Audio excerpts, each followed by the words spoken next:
Assalamualaikum warahmatullahi wabarakatuh. Bismillahirrahmanirrahim. La haula wa la quwata illa billahil aliyyil azim. Asyhadu an la ilaha illallah wahdahu la syarikalah wa asyhadu anna Muhammadan abduhu wa rasuluh. Allahumma salli wa sallim ala sayyidina Muhammadin wa ala alihi wa sahbihi ajma'in. Amma ba'd. Ketemu lagi, kita akan coba kaji filosof muslim kita, dan kali ini kita akan kaji secara kompilatif, secara komparatif dua tokoh besar yang sangat berpengaruh di dunia Islam. Kita akan lihat nanti sejauh mana kita bisa ngaji dengan mereka dan pelajaran-pelajaran apa yang kira-kira bisa kita ambil. Siapa dua tokoh besar kita ini? Yang pertama adalah Imam Ghazali, kemudian yang kedua adalah Ibn Rushd. Ya, ada Imam Ghazali, ini Al-Imam Al-Ghazali. Ya, langsung saya sandingkan dengan Ibn Rushd. Keduanya sangat besar pengaruhnya di dunia Islam. Keduanya punya pengikut sampai sekarang.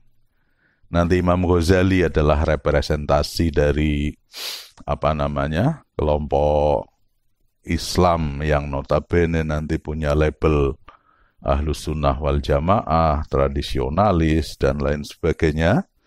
Sementara Ibn Rushd nanti ya dinobatkan sebagai representasi kaum rasionalis. Jadi kita akan lihat nanti perdebatan, ya, dialog antara dua kelompok besar ini dalam beberapa poin nanti kita akan coba lihat. Keduanya generasi yang berbeda. Imam Ghazali lahir tahun 420 Hijriah, sementara Ibn Rushd ya itu lahir 520 Hijriah. Jadi ini mereka memang istilahnya beda generasi. Imam Ghazali bukan 420, 450 Hijriah, Ibn Rushd 520, selisih 70 tahun. Ya, notabene mereka berdua nggak ketemu. Karena Imam Ghazali, Al-Kisah umurnya juga nggak begitu panjang. Ya. Ibn Rushd juga lokasi geografis mereka berbeda. Imam Ghazali ada di di daerah Tus di Persia, sementara Ibn Rushd nanti ada di Andalusia atau di Spanyol. Oke, begini. Imam Ghazali, saya mulai dari tokoh kita yang pertama. Dia terkenal sebagai Hujjatul Islam. Hujjah itu argumentasi, hujjah itu alasan, hujjah itu pembelaan. Maka kalau dikatakan Hujjatul Islam, maksudnya adalah pembela Islam. Nah, kita tahu hari ini ada namanya Front Pembela Islam kan itu kan. Tapi karena itu front, ya mungkin dengan tipikal yang agak berbeda. Tapi sama-sama pembela. Nah, pertanyaannya kemudian, yang dimaksud pembela Islam itu apa sih? Atau kemudian Islam yang mana yang dibela? Karena dalam kenyataannya nanti, ternyata lawan-lawannya Imam Ghazali ini bukan hanya non-muslim, tapi juga muslim.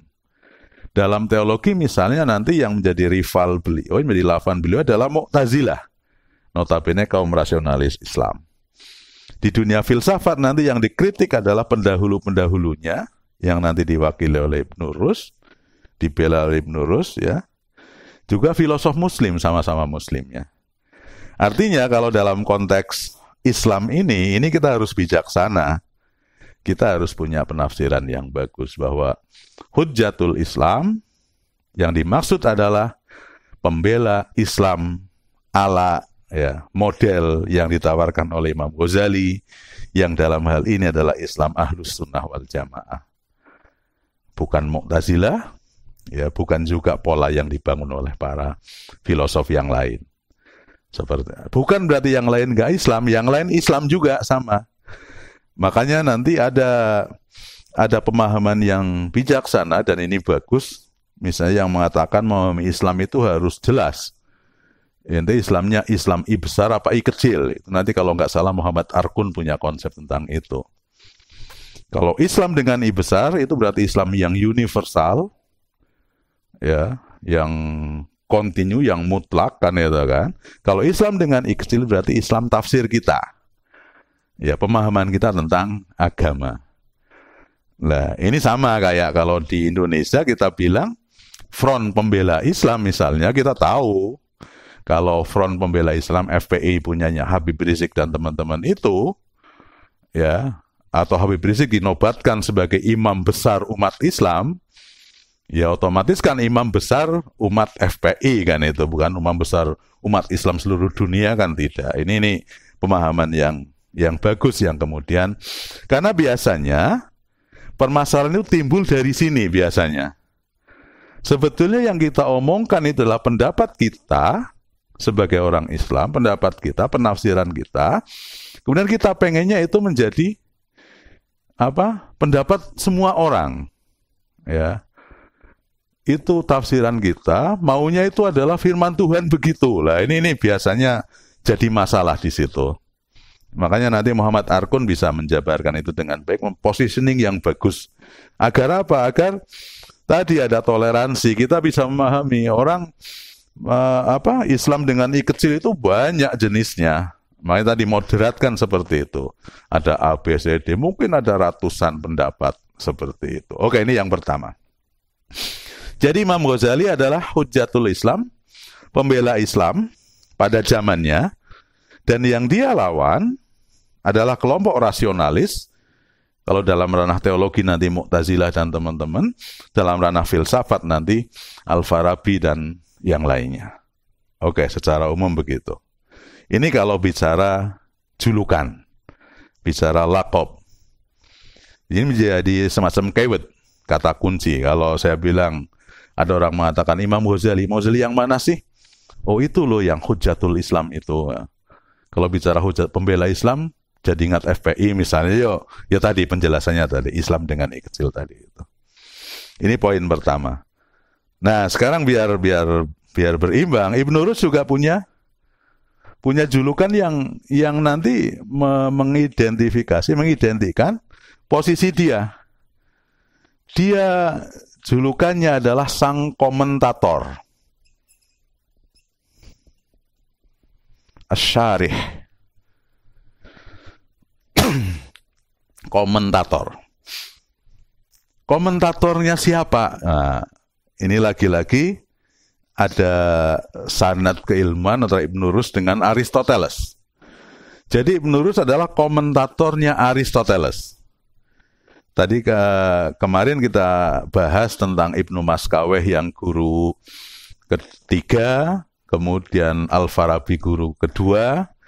Lah Ibnu Rus ini adalah tokoh filosof Muslim setelah Al-Farabi, setelah Ibnu Maskaweh, nanti yang paling banyak menguasai pendapatnya Aristoteles, paling banyak mentransfer pendapat dia, sehingga dia layak dijuluki sebagai komentatornya Aristoteles, pengembang aliran rasionalisme di dunia Islam. Nah, dari dua sosok ini, nanti kita akan coba lihat diskusi antar pendapat mereka. Bukan mereka ketemu langsung, tapi Imam Ghazali lebih dahulu, nanti punya karya, Ibnu Rus nanti belakangan, dan dia banyak mengkanter pendapatnya Imam Ghazali dengan mengadakan pembelaan pendapat-pendapat yang lain seperti itu. Ini. Oke, ini poin pertama dari kedua tokoh ini. Dan lagi-lagi, ingat, Imam Ghazali, nanti Ghazalian, pengikutnya itu sampai sekarang banyak sekali, apalagi di Indonesia. Kita tahu Imam Ghazali punya karya besar, misalnya kalau di Indonesia yang paling terkenal adalah Ihya Ulumuddin. Oh itu kayak rodok-rodok kayak kitab suci kan kalau di pesantren kan itu kan. Orang baca itu harus ada syarat ini syarat itu, dan biasanya ada level tertinggi biasanya kalau di pesantren. Ibnu Rus sebaliknya dia juga punya banyak pengikut. Ya, kaum rasionalisme Muslim rata-rata adalah mengikut ke Ibnu Rus. Kalau yang nanti filosof yang insya Allah kita baca juga adalah ada Muhammad Abid Al-Jabiri yang nanti yang meneruskan tradisi Ibnu Rus. Di dunia kampus ya banyak nanti pihak yang menapak tilas atau ikut dengan konsep yang ditawarkan oleh Ibnu Rus. Jadi dua sosok ini yang notabene mempengaruhi secara umum dunia Islam. Ya, pada umumnya dalam konteks pemikiran. Seperti itu. Baik. Poin yang berikutnya, kita akan coba lihat dari dua tokoh ini. Ya, dilihat dari satu karya besar mereka. Ya, di mana nanti dari situ kita akan lihat poin-poin yang diperdebatkan. Salah satu kitab yang ditulis oleh Imam Ghazali adalah Tahafut al-Falasifah. Tahafut al-Falasifah. Tahafut itu kerancuan, ketidakjelasan, kesalahan. Kesalahan para filosof. Ya. Jadi Imam Ghazali ini seorang tokoh besar di mana dia perjalanan pemikirannya itu sungguh panjang. Banyak ilmu dia sudah kaji. Ya, filsafat dia baca, hampir semua karya filsafat filosof besar dia baca. Tapi sampai kemudian terakhir kesimpulan dia mengkritik filsafat, mengkritik para filosof. Dalam bukunya Tahafut al-Falasifah. Kesimpulan terakhirnya dia bilang bahwa kebenaran yang hakiki, puncak dari keyakinan itu jalurnya bukan jalur rasionalisme, tapi dia bilang jalurnya jalur intuisi. Maka dia lebih kepada tasawuf nanti. Seperti itu. Nah, apa sih kritikan yang ada di sini? Ya, dalam Tahafut al-Falasifah, dia menginventarisir ada 20 kesalahan para filosof. Ya, terutama filosof Muslim dalam hal ini yang kemarin kita kaji bersama, kayak misalnya Ar-Razi, Al-Farabi, nanti ada Ibnu Maskaweh dan lain-lain, dalam konteks beberapa poin lah nanti kita lihat. Dari 20 ini mereka Imam Ghazali memetakan ada di antara 20 yang kesalahannya kesalahan fatal. Secara umum gini aja. 17 di antaranya ini kesalahannya masuk kategori kesalahan bid'ah atau mengada-ada. Ya. Tingkat kesalahannya masih bid'ah lah. Kalau bid'ah ini lebih ringan dibandingkan yang 3. Yang 3 ini fatal, makanya kategorinya sudah kafir atau kufur. Nah, nanti saya atau kita akan fokus saja ke yang 3 hal ini. Yang 17 nanti biar bisa dibaca lebih lanjut di dalam Tahafut al-Falasifah. Sudah banyak eksplorasi tentang kitab ini, terjemahnya juga sudah ada. Oke.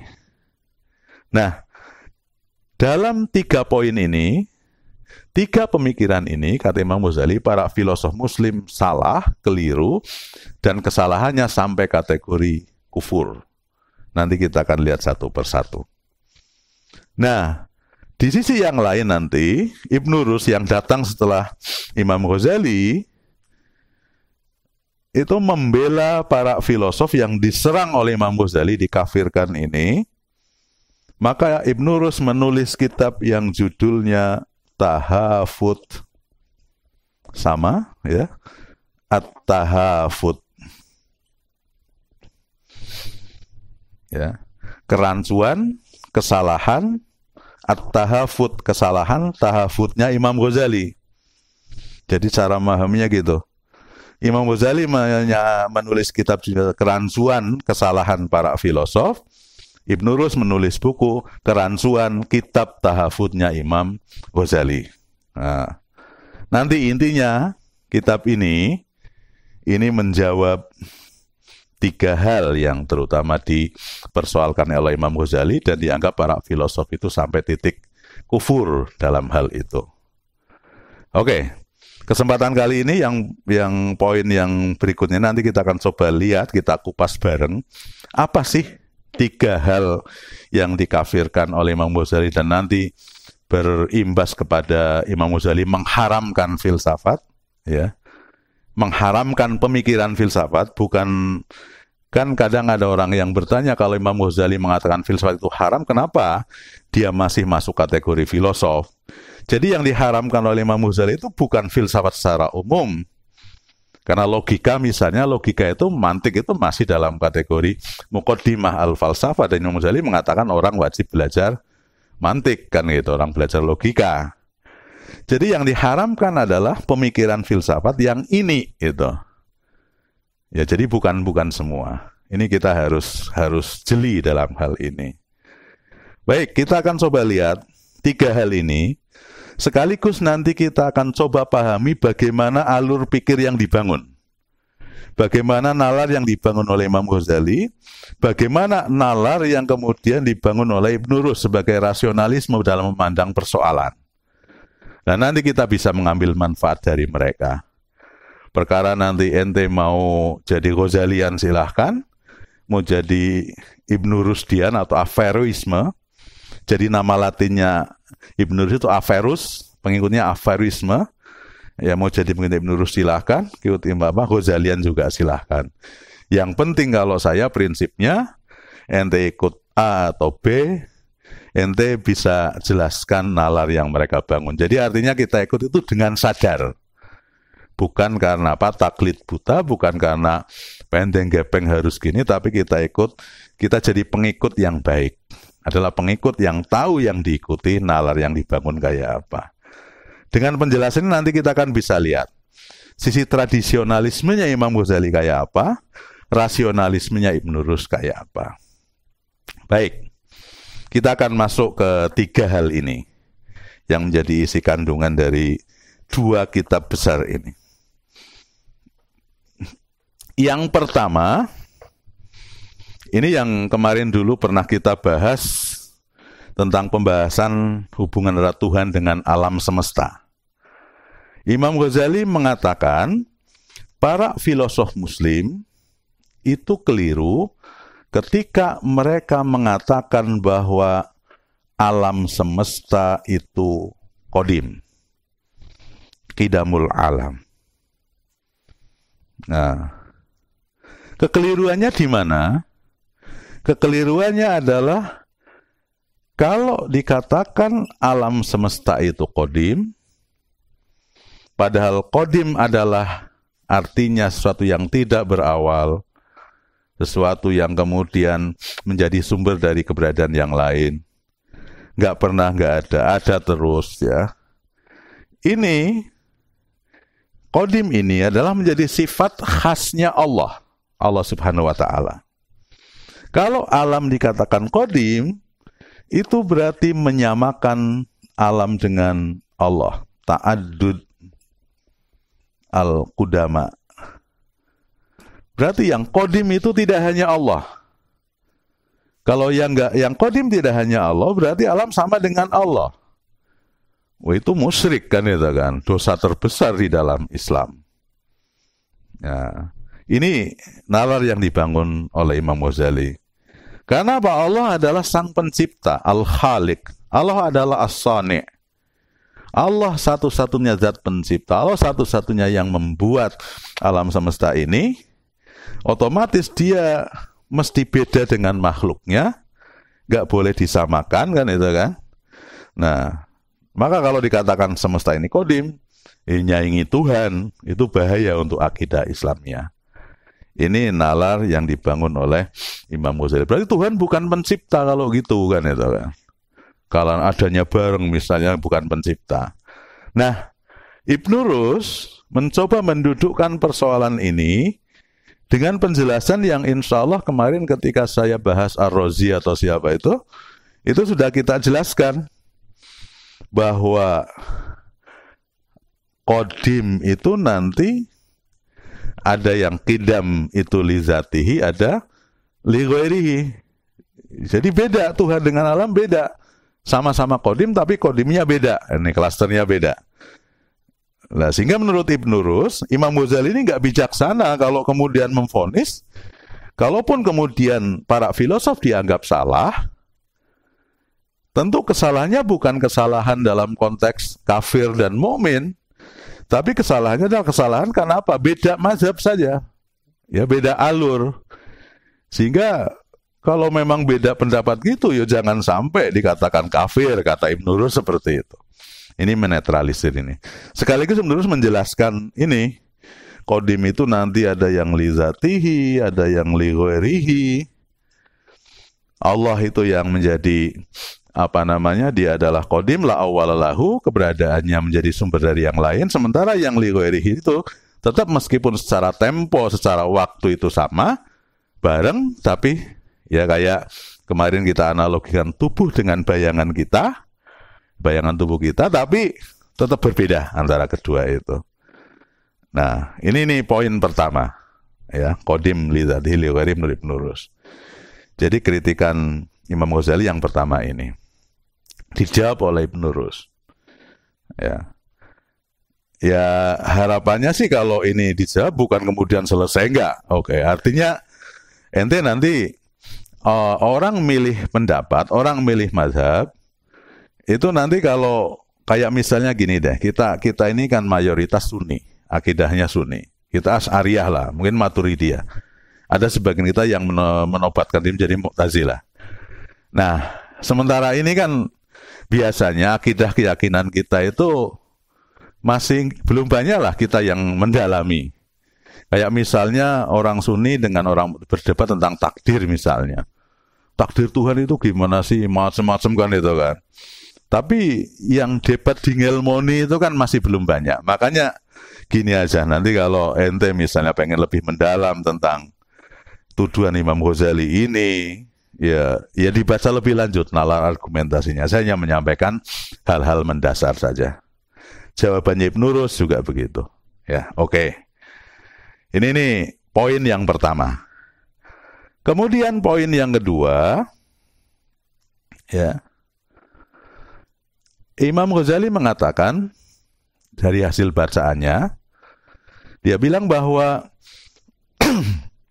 para filosof muslim seperti Al-Farabi dan teman-teman itu meyakini bahwa Allah, Tuhan kita itu la ya'lam al-juz'iyat.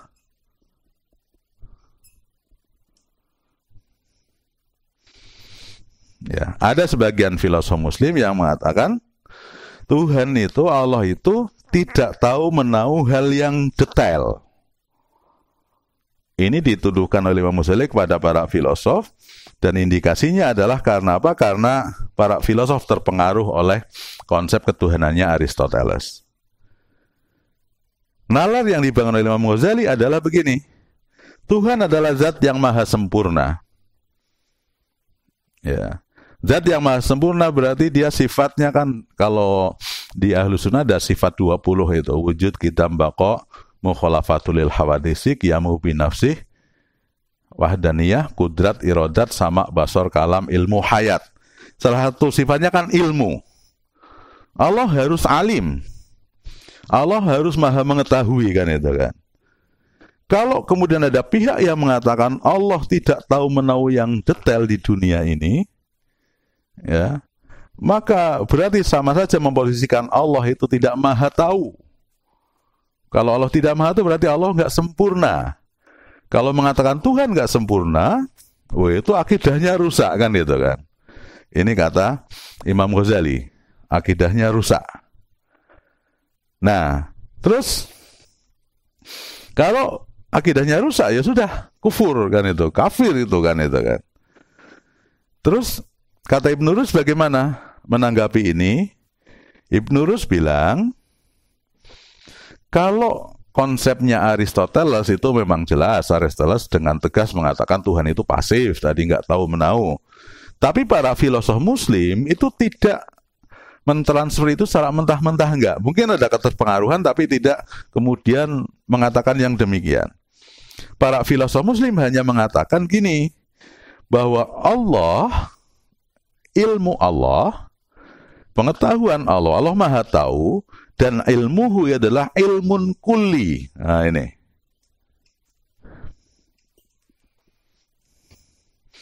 Ilmun kulli. Kulli itu lawannya juz'i. Juz'i itu parsial, kalau kulli itu universal, menyeluruh. Ini hanya menegaskan bahwa ilmu Allah itu beda dengan ilmu kita. Nah, sehingga dikatakan Imam Ghazali itu nampaknya salah paham dalam hal ini. Ya, ini jawaban Ibnu Rus. Para filosof nggak mengatakan Tuhan tidak tahu. Tapi padahal mengatakan Tuhan Maha Tahu, tapi pengetahuannya berbeda dengan pengetahuan manusia. Oke. Kemudian yang ketiga, yang dibangun oleh Imam Ghazali, yang ketiga adalah serangan dia bahwa para filosof itu dituduh mereka punya keyakinan inkar, mengingkari kebangkitan dari alam barzah, al-mu'ad, tapi al-mu'ad yang sifatnya jasmani. Kebangkitan secara jasmani.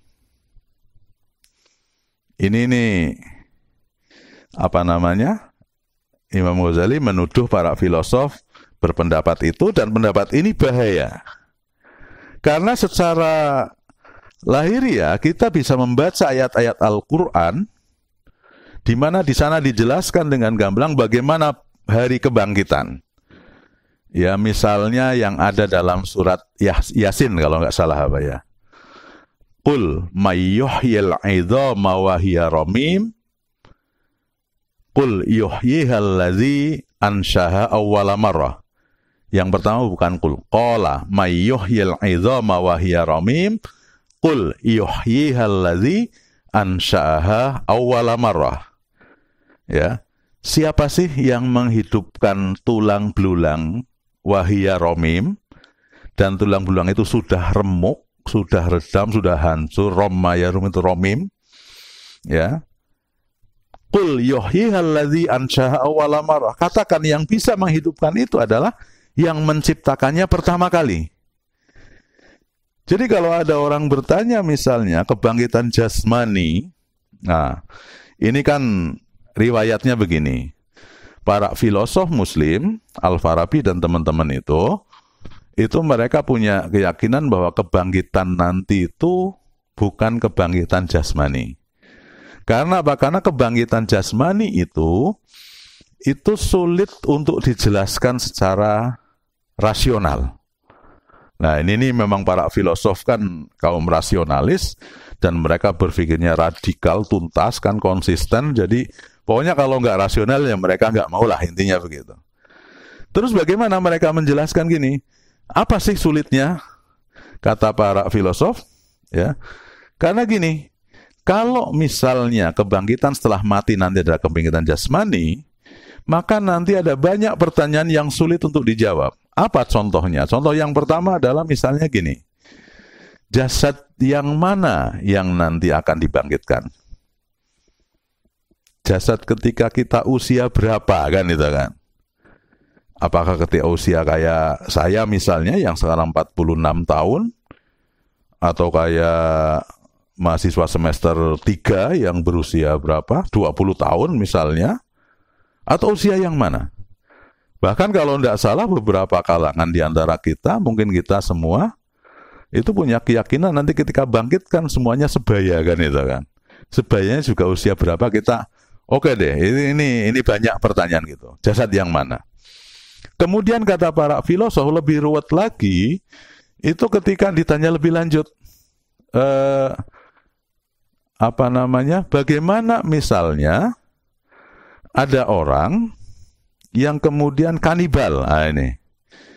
Kanibal itu kayak kalau di Purbalingga kemarin ada kasus Sumanto, berapa tahun yang lalu itu. Ya Sumanto yang kemudian makan daging orang itu. Nah sekarang kalau Sumanto kemudian makan jempolnya si A, makan jarinya si B, makan kakinya siapa. Kemudian nanti pada saat dibangkitkan, berarti kan ada banyak jasad orang lain yang ngumpul di tubuh Sumanto. Nanti ada kegaduhan kan itu kan. Termasuk misalnya begini, yang lebih jauh lagi dibayangkan itu. Di kampung biasanya kadang ada kuburan keluarga, ya, kuburan makam keluarga yang dimana di situ ditanam pohon, ada pohon pisang, ada apa. Nah, kemudian pohon pisang itu yang ditanam di kuburan tumbuh di sana, itu akarnya kan ke tanah itu ya. Di dekat kuburan ke tanah, bisa jadi nanti ada anasir dari mayat yang ada di situ masuk ke dalam pohon pisang itu, masuk ke dalam buah pisang. Buah pisangnya matang, kemudian dimakan sama si Ahmad yang kebetulan mbahnya dimakamkan di situ. Berarti ada tubuh si mbahnya Ahmad yang masuk ke dalam tubuhnya Ahmad. Mungkin jempolnya, mungkin tangannya, mungkin apanya. Dan nanti ketika dibangkitkan di alam barzah, ada rebutan gitu ya. Ini nih keruwetan para filosof, gambarannya begitu. Maka kesimpulan mereka yang dibangkitkan nanti adalah kebangkitan rohani, ya, bukan jasmani. Karena sulit dijelaskan. Dan lagi kata para filosof, yang namanya azab, yang namanya nikmat, ya, yang substansi, yang inti sebetulnya kan nikmat rohani kan itu kan. Jasmani ini kan hanya media, jasmani ini hanya alat kan itu kan. Makanya kata mereka. Nah, klaim para filosof ini kemudian diserang oleh Imam Ghazali, dikatakan mereka mengingkari kebangkitan jasmani dan itu bertentangan dengan ayat-ayat Al-Quran. Ya, itu bertentangan dengan ayat-ayat Al-Quran. Apa contohnya tadi dalam surat Yasin tadi? Ya, mayyuhyil idhama wa hiya ramim qul yuhyiha allazi anshaha awwala marrah. Ya dijawab aja, nggak ada yang sulit bagi orang yang dulu, bagi pihak, bagi zat kekuatan yang dulu menciptakan pertama kali. Dari nggak ada menjadi ada saja dia mampu, apalagi membangkitkan yang sudah pernah ada. Itu lebih gampang. Nah, ini nalar logika Al-Quran begitu. Ya. Terus keruwetan-keruwetan tadi kata Imam Ghazali, nggak ada yang ruwet bagi Allah. Karena apa? Di surat Yasin lagi masih disebutkan iza arada syai'an ayyaqula lahu kun fayakun. Kalau Allah menghendaki, dia tinggal berfirman kun, jadilah, fayakun, maka jadi. Jadi nggak ada yang sulit bagi Allah. Nah, maka para filosof dikatakan, ya, mereka sudah kafir karena mereka mengingkari kebangkitan jasmani dan itu dianggap bertentangan dengan ayat-ayat Al-Quran yang sharih seperti itu. Terus, bagaimana Ibnu Rus membela para filosof dalam hal ini? Dalam Tahafut at-Tahafut, kata Ibnu Rus, dia lebih cool kalau dalam poin yang ketiga ini. Kata beliau, oke deh, ya, perdebatan tentang hari kebangkitan nanti itu kan hal teknis. Ya, pada prinsipnya sudahlah.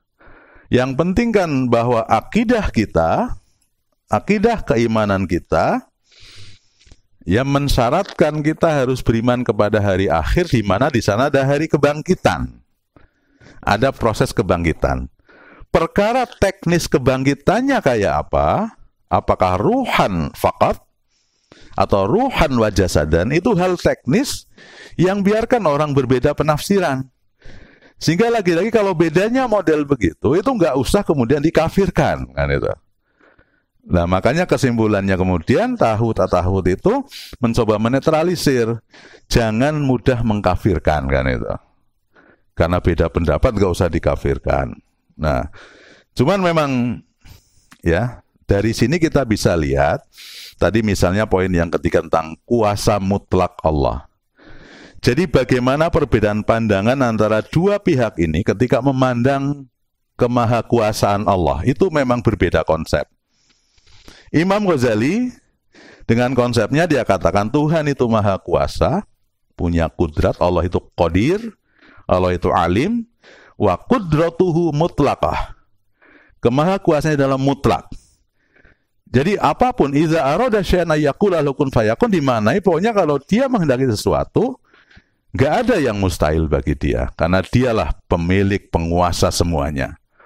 Sementara nanti Ibnu Rus dan teman-teman kaum rasionalis memaknai kemahakuasaan Allah, tetap Allah itu maha kuasa, Allah maha tahu, ya.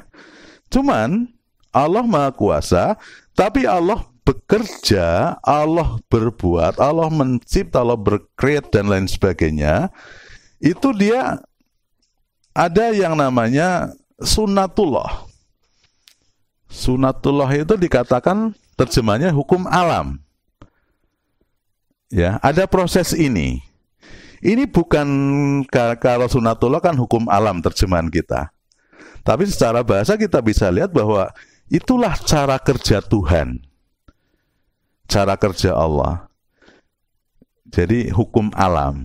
Jadi kayak misalnya gini, kaum rasionalisme nanti akan lebih memposisikan manusia ini sebagai penerjemah kreasi Tuhan, penerjemah karya-karya Tuhan, dan mereka mengoptimalkan fungsi rasio yang ada di dalam diri mereka. Sementara Imam Ghazali dan teman-teman nanti lebih banyak kepada bagaimana Tuhan sebagai penguasa mutlak, sehingga kita nggak mungkin Tuhan kemudian kita dikte, nggak mungkin kita kayak gini, kayak misalnya perdebatan Imam Ghazali versus Mu'tazilah, ya, bahwa orang masuk surga, orang masuk neraka. Katakanlah, kata Imam Ghazali dan teman-teman, orang masuk surga itu adalah min fadli Rabbi. Itu karena apa? Karena kemurahan Allah. Bukan karena akumulasi ibadahnya dia dihitung sekian-sekian, enggak. Lah, kalau kata rasionalisme, kan itu memang hasil kerja kita. Jadi ini memang perbedaan sudut pandang antara dua kelompok besar ini. Jadi rasionalisme dengan sudut pandangnya, tradisionalisme dengan sudut pandangnya. Nah, bagi kita yang di lapangan, ya monggo saja, nanti tinggal kita enjoy yang mana. Yang jelas kalau rasionalisme memang nanti akan banyak tantangan, kita banyak petualangan, tapi satu sisi yang lain, ada istilah kepuasan kemanusiaan kita itu nanti akan semakin optimal. Ya. Jadi pengembangan potensi yang ada dalam diri kita nanti semakin lebar, semakin luas, semakin komprehensif seperti itu. Sebaliknya kalau Imam Ghazali dan teman-teman, kalau yang Anda cari adalah ketenangan, ini relatif lebih tenang biasanya begitu. Ya, kembalinya kepada kita nanti.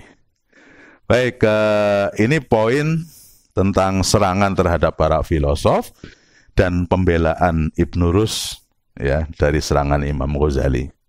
Apa yang bisa kita ambil manfaatnya? Yang jelas karena dua tokoh besar ini menjadi ikon di kalangan umat Islam, tinggal nanti Anda, kalau misalnya ini, saya pribadi nggak suka dengan takfir yang seperti ini, katakanlah. Jadi salah dan kafir, ya saya lebih enak cool kayak Ibnu Rus tadi, ya. Tapi ada satu pelajaran berharga dari Imam Ghazali. Imam Ghazali itu ketika dia memvonis sesuatu, itu bukan vonis yang ujuk-ujuk, bukan vonis yang tiba-tiba, tapi dia sudah perjalanan panjang. Dia kuasai semuanya, dia kritik semuanya, akhirnya dia simpulkan. Ini perjuangan panjang. Ini sama kasusnya ketika Imam Ghazali menyerang aliran kebatinan, juga begitu. Dia baca ajarannya, dia pahami, baru terakhir dia kritik. Ya, untuk prosesnya, it's okay, ini pelajaran bagus bagi kita semua. Ya, hanya secara substansial memang perlu disadari, ya. Ini kayak menjadi semacam fatwa, pengkafiran para filosof, pengharaman filsafat di dunia Islam, maka pasca Imam Ghazali terjadi gonjang-ganjing yang luar biasa. Ya, kita tahu di abad pertengahan setelah Imam Ghazali itu filsafat, ya karena efek tahrim ini, pengharaman ini, menjadi kurang mendapatkan tempat, di mana-mana diserang, para filosof dihukum, buku-bukunya dibakar, ya. Sehingga nanti dalam tradisi filsafat itu ada istilah, ya, bahwa pasca Imam Ghazali, nanti di dunia Islam Timur, di Arab, di Persia itu filsafat tiarab, ya. Di Arab itu sembunyi, kemudian campur dia masuk ke area ilmu kalam, masuk ke tasawuf dan lain sebagainya. Sementara nanti filsafat lebih berkembang di dunia Islam Barat, di Andalusia, di mana nanti sebelum Ibnu Rus muncul tokoh-tokoh seperti Ibnu Bajah, Ibnu Tufail, nanti finally adalah Ibnu Rus, seperti itu. Ini tahafut al-falasifah dan tahafut at-tahafut. Oke. Satu poin lagi dari mereka berdua. ya, yang menunjukkan juga bagaimana pilihan jalan yang mereka ambil, di mana mereka berdua kemudian menjadi ikon yang dua kelompok yang berbeda.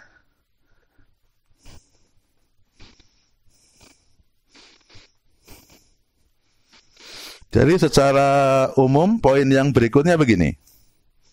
Manusia itu terdiri dari 3 kelompok. Dua-duanya sepakat. 3 kelompok. Ya. Kalau Imam Ghazali langsung merujuk kepada ayat Al-Quran misalnya, ayat tentang dakwah, ud'u ila sabili rabbika bil hikmah wal mau'izatil hasanah wajadilhum billati hiya ahsan. Ada hikmah, ada mau'izah, ada mujadalah. Jadi yang pertama mau'izah. Ini metode berpikir, ya bisa kita katakan metode berpikir, atau cara berpikir, atau bisa kita katakan bahasa juga bisa, mau'izah. Ini diperuntukkan bagi kalangan awam. Al-ammah, ini awam. Nanti kalau Ibnu Rus, metode yang ditawarkan untuk orang awam, ya, dengan istilah yang berbeda itu khitobi, retorika. Tapi dua-duanya hampir sama, mau'izah dan khitobah itu sama, retorika.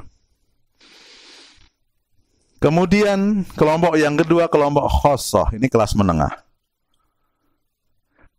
Imam Ghazali bahasanya nanti wajadilhum, mujadalah. Sementara di Ibnu Rus sama, ya, jadali, dialektis. Ini kelas menengah. Nanti kita lihat bedanya apa sih 3 ini. Kemudian kelompok ketiga, kelompok khusus banget, khawasul khawas, khosatul khosoh. Ada beberapa istilah yang berbeda nanti kita lihat. Khawasul khawas atau khosatul khosoh, ya. Bahasa yang dipakai kalau menurut Imam Ghazali itu hikmah. Sementara kalau Ibnu Rus nanti ada burhani.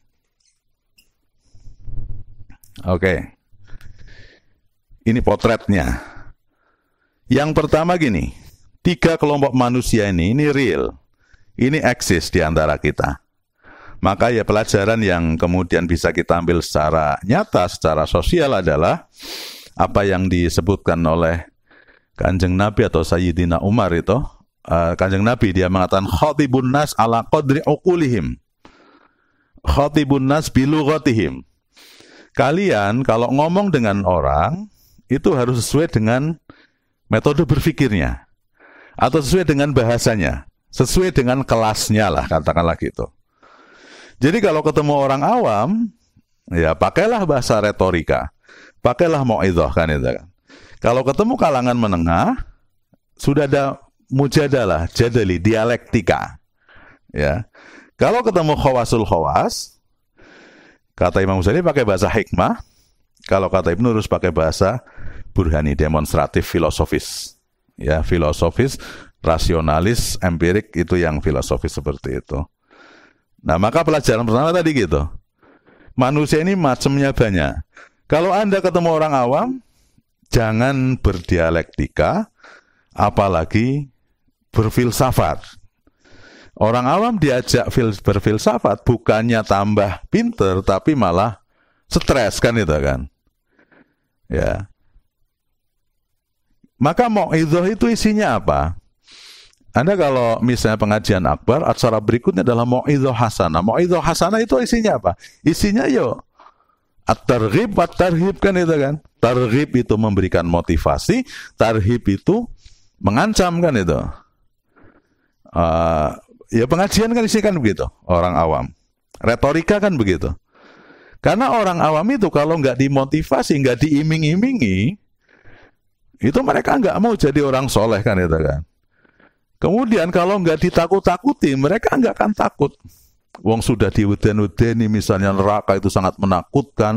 Apalagi kalau baca komiknya misalnya medeni banget, ngeri sekali. Itu saja prakteknya mereka nggak takut kan itu kan. Ini memang orang awam harus dipush seperti itu. Sementara kalau ketemu kalangan khosoh, harus ada dialektika. Mulai ada berpikir rasional, mulai di sana dialektis. Ada dialog.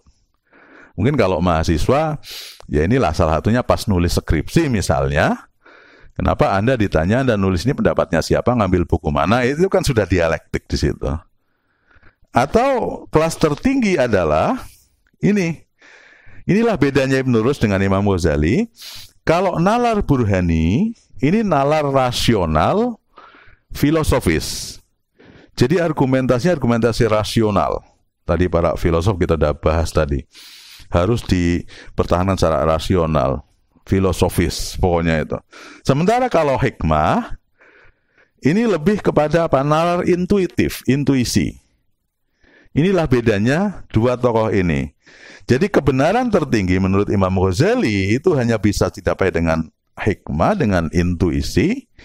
Sementara Ibn Rus mengatakan dengan rasio. Ya, maka Imam Ghazali lebih memilih nanti kepada tasawuf. Dia bilang kalau al-aqaid ad-diniyah, ranah akidah keagamaan, iman kepada Allah dan lain sebagainya, maka itu hanya bisa dicapai puncaknya dengan binurin qadzafahullahu fil qalb. Cahaya Allah yang dikirimkan oleh Allah kepada hati manusia.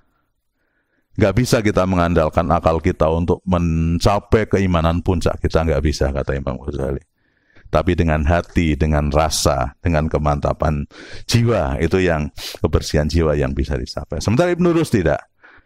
Ini bedanya dua tokoh ini, rasionalisme dengan tradisionalisme yang kemudian memilih mistisisme atau tasawuf sebagai pilihan akhirnya, seperti itu. Baik, sementara itu, ya. Jadi mudah-mudahan bisa kita ambil beberapa manfaat dari dua tokoh besar dari ikon dunia Islam ini, dan dua-duanya lagi masih eksis pengikut-pengikutnya sampai sekarang, tinggal kita harus bijaksana memilih. Wallahul muwaffiq ila aqwamit thoriq. Assalamualaikum warahmatullahi wabarakatuh.